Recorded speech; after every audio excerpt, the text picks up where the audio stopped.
And welcome in, everybody, to a 10-year-old's take. I'm Brad Radisi. Sitting next to me is my main man, Kevin Radisi. Kevin Radisi. We are back. It's episode 11 of 10-year-old's take. And Kevin, it's been a while, but we can talk about a Florida State win. But first, how was Halloween for you? We missed it. We were out of town. You were here. How was Halloween? Boring, Boring? Why was it boring? because I went alone. You went alone. I am so sorry, Kevin. Did you make out with a lot of candy? I did make it out more than last year, because last year was like, take one. And I think we talked about this last episode, but what's your favorite candy for Halloween? I think it's Twix. Twix? I'm a Twix guy. How about Kit Kat? Kit Kat, they're good. Kit Kat's good. Growing up, I was a huge Snickers guy, but now I'm kind of over Snickers. I also got to take Twix or Hershey's. Hershey's, okay. Any, upon examining the candy, any razor blades? Oh, yeah, I found a few. Okay. And the Twix bars. When I was growing up, that was the big thing, is you had to go through all your candy, and you should still go through and look for anybody tampering and trying to poison.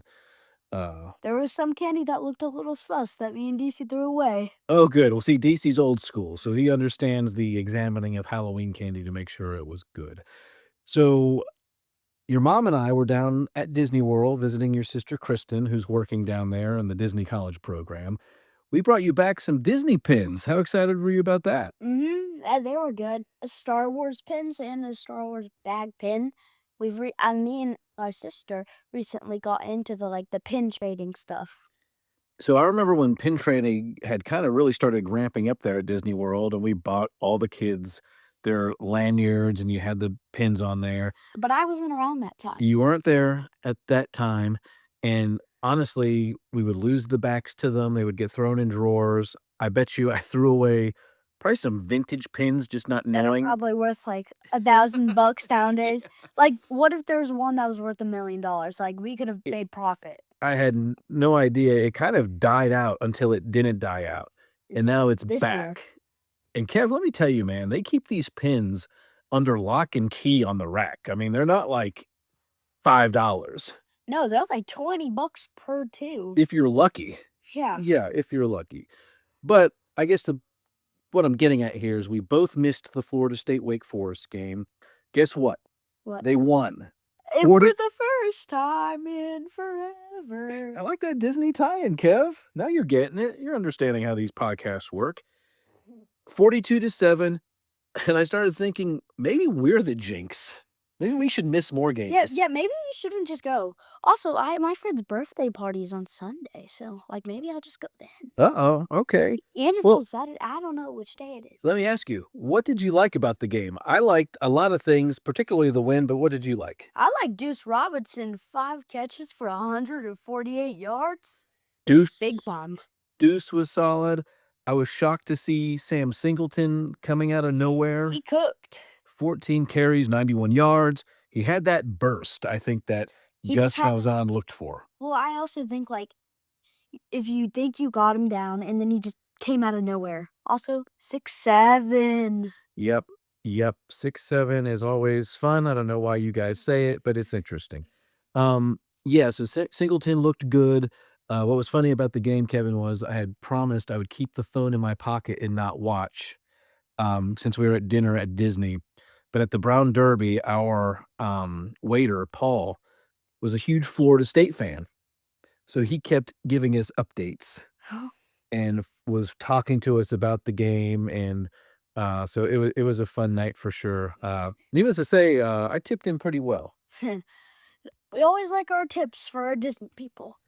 The other thing I didn't notice, Kev, no turquoise uniforms. I guess we're just never going to break those bad boys out. I mean, what's the point of making them, buying them, to just never wear them? Well, hey, let's keep rolling with the Nole talk because they are the focus of our Game of the Week. It's time now for the Game of the Week. All right, Kev, well, this rivalry has a long history. Florida State Clemson, of course. At one point, it was the Bowden Bowl between Bobby and Tommy. I don't know if you knew that. Bobby Bowden's son, Yeah, it was. Tommy Bowden, was the head coach. Oh, I heard something like how Bobby Bowden's son did coach at Clemson. Yep. So he did pretty well. Miss Ann used to wear a sweater that was split right down the middle, half Clemson, half Who won? Florida State. I'm pretty sure Bobby won more, but it was actually closer than you'd think. The all-time series, though, it's 21-16. Florida State leads in the all-time Actually, series. Yeah, but Clemson is a little bit better at home. when Clemson plays at home versus FSU, the series at Clemson is tied 9-9. Clemson, interestingly enough, is on a bit of a home slide. I believe they've lost 6 straight at home, which is crazy against big boy football teams. Maybe they feel like the pressure there. Yeah, well, both them and Florida State, they're having up and down seasons this year. Clemson's 3-5. Florida State, of course, is 4-4.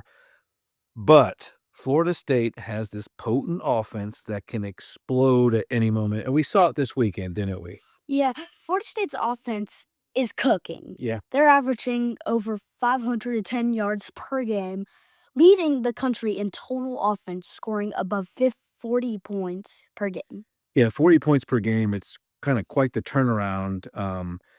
It doesn't feel like it, but boy, last year they averaged about 20 points per game. They've doubled it this year. I didn't know we actually scored last year. Oh, it was hard to watch, but we kept watching. But people stop and look at car wrecks too.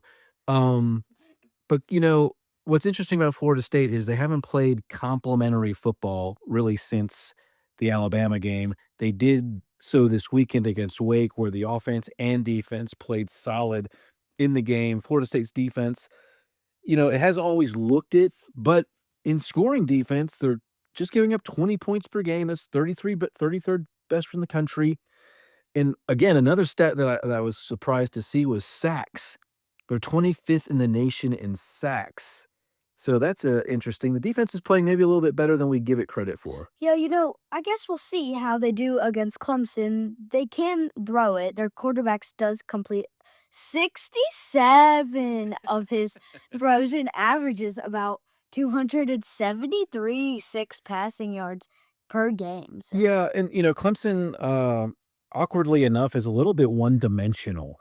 That's at least what Florida State hopes. Clemson's rushing attack has been kind of weak this offseason, just 123 yards per game. That's not great, which really could, in this game, if Florida State's defense, they've been playing a lot more four-down linemen, if they can stop that run, it could really push Clemson into a corner and play to Florida State's strength, which is apparently sacking the quarterback. And with that 3-3-5, having a lot of defenders back there that maybe could confuse Cade Klubnik. Now, we need to watch Florida. Hashtag overrated. Yeah, well, you never know.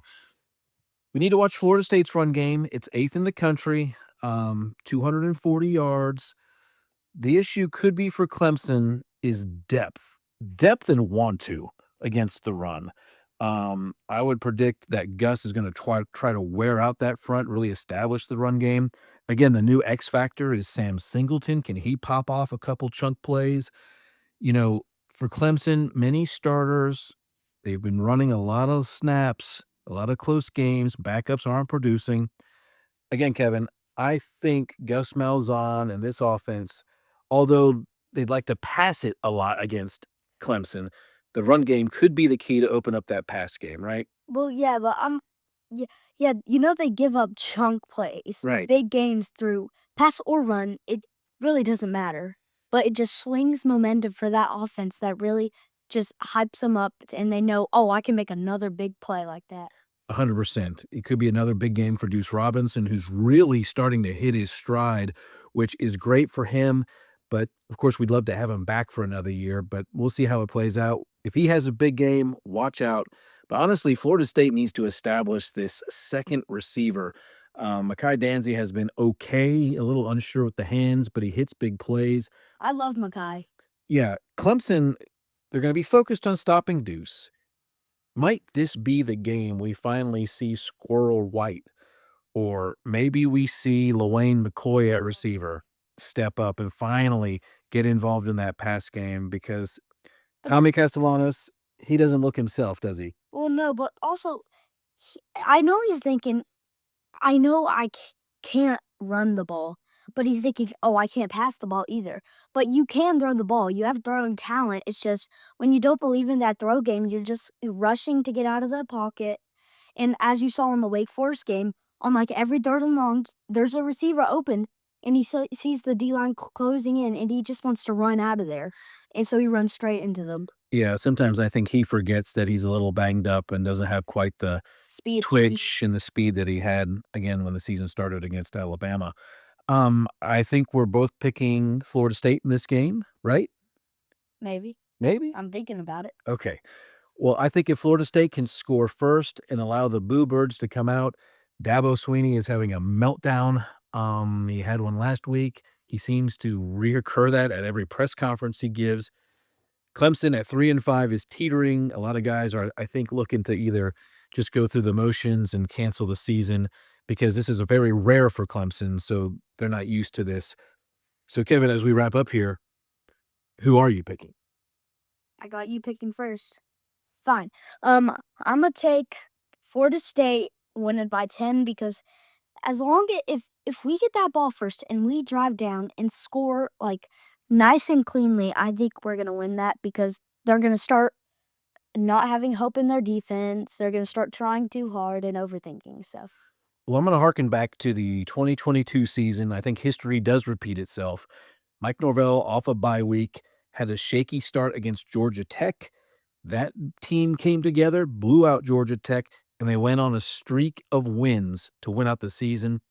I see a scenario where Florida State could go up to Clemson and win by double digits. That's what I'm predicting.